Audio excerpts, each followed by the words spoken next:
안녕하세요. 비트코인 스트레이티지 전도사 금전입니다. 오늘 2025년 8월 10일 오후 4시 58분입니다. 현재 비트코인은 11만 7,886불입니다. 어제 11만 9천 불 정도, 오늘이네요. 오늘 11만 9천 불 정도 왔다 갔어요. 자, 어제 이제 제가 올린 게시글에서 이 상단 저항선을 뚫어내야 한다. 1, 2, 3. 세 번째 뚫어내야 한다. 리테스트하고 올라가는 거죠. 그죠? 자, 그런데 이제 주말의 움직임이 거의 금요일 끝날 때에 그 가격대에서 크게 벗어나지 않는 경우가 많아서 아마도 이번 주 화요일에 있는 지수 발표에 상당히 민감하게 움직일 겁니다. 그래서 이번 주 화요일이 분수령이다. 나스닥도 그렇고요. 비트코인도 그렇고. 만약에 이제 강세라면은 월요일, 화요일에 정고점 전까지 올려놓을 가능성이 높아요. 나스닥도 그렇고. 자, 그래서 볼린저 밴드는 상단으로 12만 불까지 열려있는 상황이고요.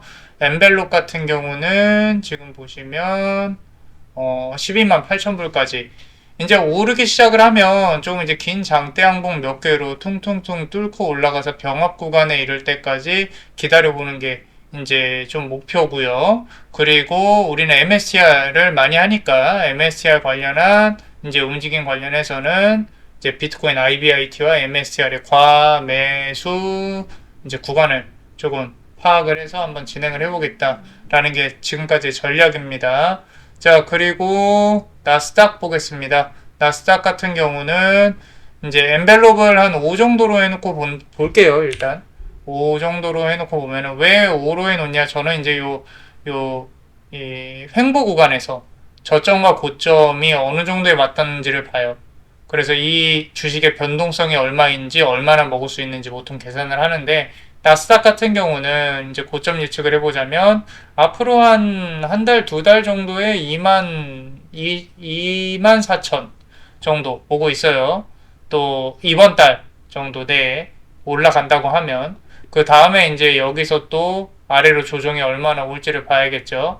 위로 올라간다 그러면 저는 한 3.15 정도 퍼센트 정도 보고 있고요. 이거를 이제 비트코인이 얼마나 받아내서 상승을 더 민감하게 많이 하느냐가 관건이고요. MSCR은 더 말할 것도 없고요. 자, 그렇다면 우리 MSCR하고 MSCR IBIT 한번 보겠습니다. 자, MSCR 기준으로 본다고 하면은 우리 여기 큰 채널을 그려놨죠. 그죠? 저점과 저점을 이은 채널, 그걸 그대로 고점에다 갖다 놓고 보면 이전의 상승 노를 파악을 해서 놓고 보면은 일단 1,500불까지의 상승을 예측을 해볼 수가 있다라고 말씀을 드릴 수가 있고요. 그리고 지금 보시면은 이게 많이 눌려 있죠, 그죠? 우리 MSCR이 비트코인보다 많이 눌려 있다. 근데 이게 이 지금 비교해서 MSCR을 비트코인에 비교해서 본다고 하면요, 과거의 상승장에서 많이 올랐어요. 이미 많이 올랐기 때문에 그렇게 오른 부분에 대해서는 우리가 생각을 못하고 이제 최근에 들어오신 분들이 많이 힘들어하고는 있는데, 뭐 저는 다시 이런 움직임이 보여질 거라고 생각을 합니다. 비트코인도 15만 불, 20만 불까지 올라갈 거라고 생각을 하는 사람이기 때문에 뭐 MSCR도 이 거대한 보유량에서 나오는 이 P&L이죠. 미실현 수익이 어마어마해질 거다라고 생각을 합니다. 자, MSCI IBIT 기준 볼게요. 자, 이렇게 저항선을 뚫고 내려왔죠. 뚫고 내려왔습니다. 이거 다시 복구하려고 그러면 시장은 좀 걸리긴 하는데, 상승장이 시작이 되기 시작하면 봉 몇 개로 뚫어내 버릴 겁니다. 그러니까 이것도 너무 그렇게까지 이렇게 고심하실 필요는 없다라는 거죠. 뭐 지금이 싼 매력적인 구간은 맞죠. 그죠? 자, 이게 지금 이제 상승 여기서 더 하락을 한다고 하더라도 하락에 대한 반영이 지금 분위기가 깨지지 않는 한은 그렇게까지 크게 하락을 하진 않을 거다라고 생각을 하고 있어요. 자, 그래서 지금 IBIT 기준으로는 조금 MSCR이 비트코인보다 많이 떨어져 있다 정도로 생각을 하고 있습니다. 자, 상승에 올라가게 되면은 앞선 상승 모습처럼 이렇게 보여줘야 된다라고 생각을 하고 있고, 이 구간이 아마 엠네브 2.5 구간일 거예요. 이 구간이. 엠네브 2.5 구간. 엠네브 2.5 구간을 우리가 또 고려를 하지 않을 수 없어요. 이미 이 마이크 세일러가 이제 엠네브 2.5 오기 전까지는 이제 딜루티드 하지 않겠다. 클래스 A 보통주를 만들지 않겠다라고 했기 때문에 반대로 생각을 하면 2.5 이상에서는 이제 우리가 주식 발행에 대해서 고민을 해봐야 된다. 그게 1차적으로는 675불 근처가 아닐까라는 생각이 조심스럽게 듭니다. 근데 그거는 일단 봐야 돼요. 비트코인이 어떻게 움직이는지에 따라서 또 봐야 되니까 우리가 고려할 부분이 상당히 많이 있죠. 그죠? 과매수 구간도 생각을 해봐야 되고, 그리고 675도 생각을 해봐야 되고, 엔벨롭과 볼린저 밴드도 생각을 해봐야 되고, 병합 구간도 생각을 해봐야 되고, 많은 생각을 해봐야 됩니다. 하지만, 한번 기준이 정해지면, 매매는 심플해야 돼요. 그것만 지키시면 됩니다. 그래서 지금까지 5월 22일부터 지금까지 홀딩을 계속 하고 있죠. 그죠? 자, 그렇다면은 우리가 MSTU와 MSTX 두 배 레버리지 관련해 가지고 움직임을 한번 볼게요.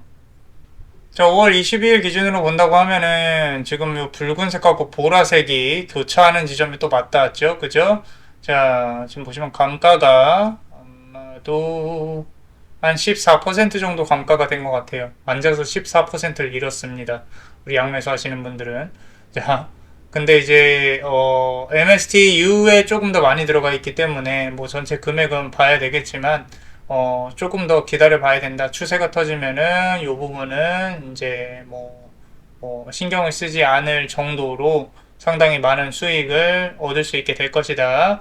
자, 지금 보시면 그래도 아직까지는 두 개가 비슷한 비율로 움직이고 있어요. 제가 왜 비슷한 비율로 움직인다라고 말씀을 드리냐면 여러분들 이게 하나의 추세를 타기 시작하잖아요.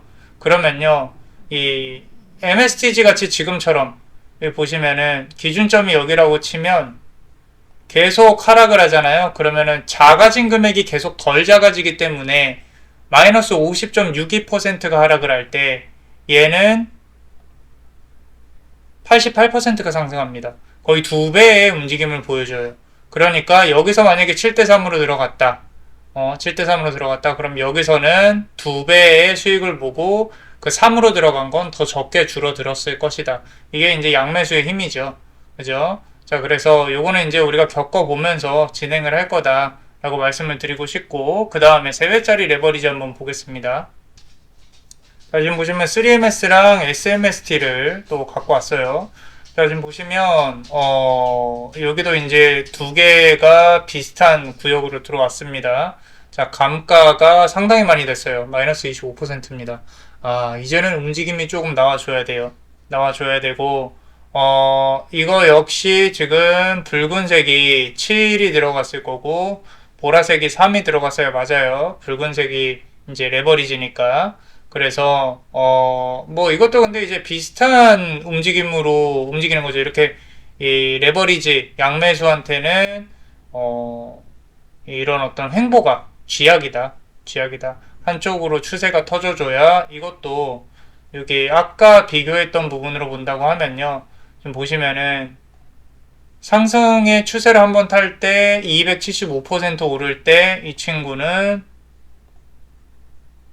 마이너스는 84밖에 안 된다 라는 거죠. 적은 건 더 적게 떨어지고 큰 건 더 크게 오른다 라는 겁니다. 자, 그래서 우리는 5월 22일 날 뭐 저를 따라 하셨으면은 7대3으로 들어가 있다. 이 7이 붉은색이고 보라색이 3이다 라고 보시면 됩니다. 자, 그래서 조금 더 기다려 봐야 되는 거죠. 지금 거의 맥스의 맥스페인까지 와 있어요. 그죠? 견디기 힘들죠. 뭐 방법이 없습니다. 버티는 수밖에 없어요. 위로든 아래로든 추세가 터질 때까지 기다리는 수밖에 없다 라고 말씀을 드릴 수가 있겠습니다. 자, 다음으로는 MSCR의 국제적 민심을 한번 보겠습니다. 우리 크리스라는 분은 지금 이제 이 S&P 500에 들어가지 않을 이유가 없다라고 해서 조건을 다 이렇게 체크를 해봤어요. 체크를 해서 이렇게 피딩을 했는데 일단 S&P 500 위원회가 상당히 보수적입니다. 뭐 한 번, 두 번 정도 튕길 가능성이 높아요. 뭐 만약에 S&P 500이 한 번에 편입이 된다 그러면야 뭐 뭐 더할 나위 없죠. 그죠? 자, 그러면은 너무 기쁘게 막 이렇게 신나게 해도 돼요. 환갑장치를 미리 땡겨도 됩니다. 그런데 한 번에 그렇게 S&P 500에 들어갈 수 있을까? 저는 살짝은 보수적인 부분이고요. 그리고 이제 요즘에 조금 많이 나오는데 비트마이너에 대해서 나오고 있어요. 비트마인. 그죠? 비트마인. 비트마인이 우리 탐리에 앞서서 이제 보여드렸던 우리 탐리가 대표로 있는 회사일 거예요. 그죠? 이 이더리움도 같이 모으고 있고요. MSCR이랑 비슷한 패스로 갈 수 있다라고 해서 이렇게 올려놨는데, 이더리움이 16K에 도달을 하면, 이제, 비트마인은 8배로 해서, 뭐, $400에 올라갈 수 있다라고, 뭐, 얘기는 하고 있습니다. 뭐, 매번 그렇지만, 기회가 항상 많이 있어요. 이런 것들이 조금 나는 관심이 간다 하면, 이렇게 보시면, 사보시면 되고, 지금 뭐 이더리움이 많이 오른다 뭐 한다 그런데 이제 지금 보시면 뭐 저번에도 말씀드렸지만 기회비용이라는 거는 오를 때 들어가 봐야 크게 의미가 없어요. 이제 쌀 때 들어가서 버티신 분들이야 그냥 지금 정도 오르면은 이제 팔고 나온다는 거죠. 꼭 이렇게 중간에 들어가 가지고 이게 오를 거다 뭐 이렇게 얘기하시는 분들이 많아요. 대중의 심리가 그렇거든요. 그러니까 변동성이 확인이 되고 그 다음에 투자를 들어가는 거죠. 근데 아직까지 비트코인 플러스 MSTR만큼 변동성이 큰 종목을 보지는 못했어요. 일반 종목 중에. 자, 그리고 다음 거를 조금 보면 이게 좀 재밌는데 우리 지금 보면 MSCR 대비해서 비트코인 대비해서 MSCR 프라이스를 이렇게 점으로 다스로 찍은 거죠. 우리 엑셀러레이션 차트랑 비슷하죠. 요 아래가 언더퍼폼 기간이었어요. 위에가 하이퍼폼. 그죠? 하이퍼폼 기간이었는데 지금이 언더퍼폼 기간이죠. 언더퍼폼 기간이 이제 끝나고 위로 올라가면 또 이런 구간이 나올 거다. 뭐 제가 계속 주장하는 부분입니다. 그래서 이제 줄리어스라는 분이 이렇게 또 피딩을 했습니다. 자, 그리고 요즘에 이제 좀 이제 지지부진하니까 MSCR이 커버드 콜에 대해서 나오고 있어요. 커버드 콜. 이렇게 횡보할 때 커버드 콜에서 미리 상승분에 대한 뭐야, 이거를 팔기 때문에 그 상승분 이상으로 올라가면은 수익이 적죠. 그죠? 대신에 그 아래에서는 이제 어느 정도 수익을 확보를 할 수가 있다. 프리미엄을. 그래서 이 옵션이에요, 옵션. 그래서 커버드 콜 관련해서 상당히 많이 나오고 있어요. 근데 매번 그랬어요. 매번 횡보할 때 이 커버드 콜에 대해서 되게 얘기가 많이 나왔고 상승을 하기 시작하면 또 얘기가 쏙 들어가요. 그래서 요 지금 좀 저는 지표라고 보고 있습니다. 그래서 애담 리빙스톤이라는 분이 이렇게 또 X에서 열심히 또 피드를 해놨네요. 자, 그리고 이분은 이제 나름 본인이 조금 이렇게 정리를 한 건데, 어, 이 중요한 게 이거 2.5 엠네브 아래에서는 이제 발행을 하지 않겠다라는 거죠. 근데 여기 지금 own by more 더 사지 않겠다라고 얘기했거든요. 근데 더 사지 않겠다라고 얘기한 적은 없어요. 이 2.5 엠네브 아래에서는 주식을 더 발행을 안 하겠다라는 거죠. 지금 1.7에서 1.8인데 근데 이분 입장에서는 이제 그러면 스탑한 게 아니냐라고 하는데 어차피 이 우선주 있죠. 프리퍼드 스탁 우선주가 있기 때문에 컨버터블스 이 채권인데 어차피 우선주가 있기 때문에 그렇게 크게 신경이 쓰이지는 않아요. 우선주에 대한 배당을 이제 내기 위해서 조금 주식을 만들 수 있어도. 근데 뭐 배당에 대해서 좀 많이 걱정하시는 분들이 계시는데 전체 채무에 비해서는 정말 적은 부분입니다. 적은 부분이에요. 그래서 우선주를 더 만들면 만들었지, 뭐, 배당금을 못 줘서 뭐 망할 거다 이런 거는 크게 신경이 쓰이지는 않고, 솔직히 말씀드려서. 지금 보시면은 이제 내부자 매도에 대해서 얘기를 하고 있어요. 40밀리언 달러에 대해서. 이것도 역시 뭐 팔란티어도 그렇고요. 테슬라도 그렇고요. 이 상승 전에 조정이 세게 오는 구간에서는 내부자들도 매도를 해요. 걔네들도 이 인간 대중심리랑 비슷하기 때문에 다 나름의 생각과 판단으로 움직이는 거니까.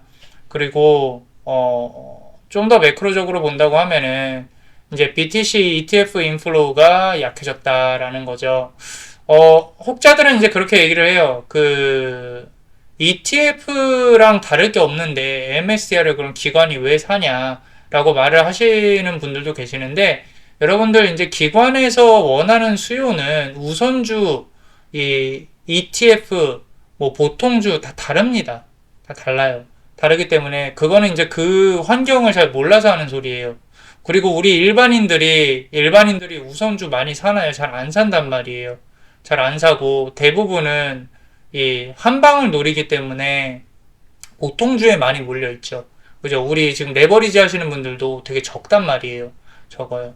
그리고 지금 보시면 제가 인버스 계속 말씀드리는데, 레버리지랑 인버스를 혼합해서 하는 투자도 해보신 적이 없는 분들이 많단 말이에요. 선물하시는 분들이야 완전 극소수니까 제가 하는 말이 좀 쉽게 이해가 될 수는 있어도, 복리가 이해가 안 되시는 분들은 공부를 조금 더 하셔야 되는 거고, 공부라기보다는 조금 더 제가 제 채널에 올라와 있는 그 링크에서 조금 한번 더 보셔야 되고, 어찌됐건 뭐 이렇게 이제 본인이 피딩을 하는 거죠. 우리나라에도 종토방에 이런 것들이 있기는 한데, 우리나라 종토방은 워낙에 조금 이 감정적인 게 많아가지고 뭐 그렇습니다.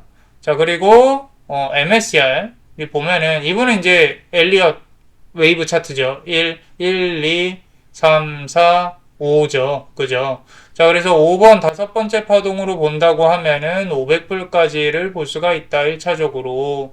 그렇게 이제 이예민 중국 분이신가 봐요.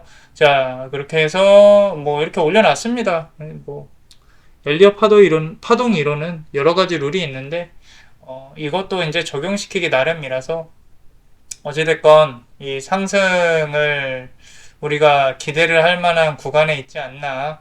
저는 7월에 13만 불을 찍을 줄 알았는데 뭐 이렇게 지지부진해진 거면 8월에 이제 13만 불에 도달하기를 바라봐야죠. 그죠? 실제로 지표가 조금 그러니까 금리를 내리기에 좋게 나와서 8, 9월이 상승 모드였으면 좋겠어요.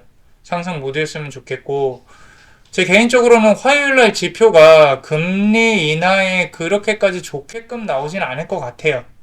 아무래도 이제 다른 지표들이 좀 안 좋게 나오면서 뭐 잡 오프닝이라든지 앞서서 나왔던 것처럼 경기 침체 우려 쪽으로 가지 않을까라는 생각이 조금 듭니다. 그래서 금리 인하 관련해 가지고 선제 대응해야 된다. 이제 잭슨 홀 미팅에서 우리 파월의 고집이 꺾일 것이냐, 그 부분을 봐야 되지 않을까 싶어요. 자, 그러니까 좀 더 기다려 봐야 되기는 하는데, 이제 오르는 단계에 도달은 하지 않았나, 뭐 조심스럽게 생각을 하고 있습니다. 자, 그래서 오늘은 일단 여기까지 할게요. 자, 우리 주말 또 잘 보내시고요. 남은 주말 내일 모레 한번 지표 발표까지 한번 지켜보시죠. 자, 구독과 좋아요 잊지 않으셨으면 꼭 구독과 좋아요 부탁드립니다. 알람 설정도 부탁드리고요. 그리고 매번 말씀드리지만 이 저녁 아침으로 바람이 찹니다. 감기 조심하시고요. 그리고 항상 행복한 인생을 사셨으면 좋겠어요. 사랑합니다.